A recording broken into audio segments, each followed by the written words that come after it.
যুদ্ধ চলছে Iran, Israel এবং আমেরিকার মধ্যে, কিন্তু প্রত্যক্ষ পরোক্ষভাবে সবাই কিন্তু আক্রান্ত। মধ্যপ্রাচ্য তো থরথর করে কাঁপছে, বিশেষ করে শাহেদ ড্রোনের ভয়াল আওয়াজে থরথর করে কাঁপছে ধনকুবেররা। আরব ধনকুবেররা ভয়ে তটস্থ হয়ে আরব দেশ ছেড়ে পালাচ্ছে আমেরিকা, ইউরোপে। কিন্তু বাংলাদেশের মতন দেশ, আরো অনেক দেশ, বহু দেশ, তারা তো এই যুদ্ধের জন্য দায়ী না এবং তাদের কোনো ভূমিকাও নেই, কিন্তু তারাও কিন্তু এখন আক্রান্ত হচ্ছে ধীরে ধীরে। কি বলা হচ্ছে? হরমুজ প্রণালীতে তেলের ট্যাঙ্কার চলাচল 90% কমে গেছে।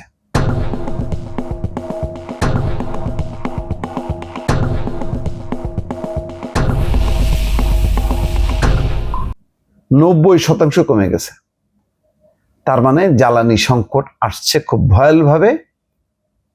সারা বিশ্ব কিন্তু প্রকম্পিত। জ্বালানি ছাড়া পৃথিবী অচল, চলবে না। এবং সেই হরমুজ প্রণালী বন্ধ করে দিয়েছে ইরান। ইরানের IRGC, Islamic revolutionary guard corps, সর্বোচ্চ বাহিনী, তারা বলছে যে হরমুজ প্রণালীর উপর তাদের পূর্ণ নিয়ন্ত্রণ আছে।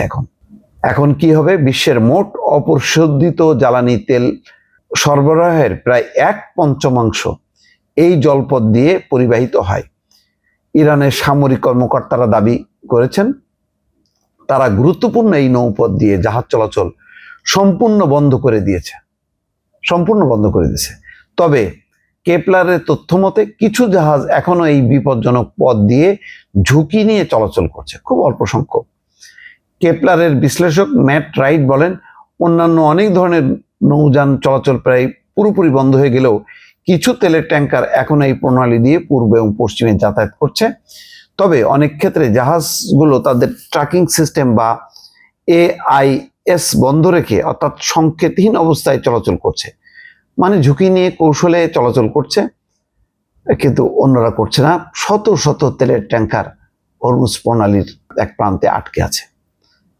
তাহলে এটা যদি চলতে থাকে, বিশ্বের সবাই কম বেশি এই যুদ্ধের দ্বারা প্রভাবিত হবে, অথবা জ্বালানি তেলের দাম বাড়ার সাথে সাথে যেটা হবে, খাদ্য পণ্যের দাম বাড়বে, অন্যান্য সমস্ত জিনিসপত্রের দাম বাড়তে থাকবে হু হু করে।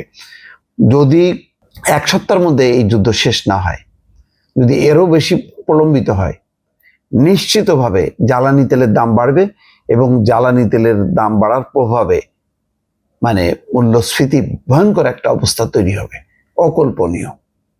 দর্শক।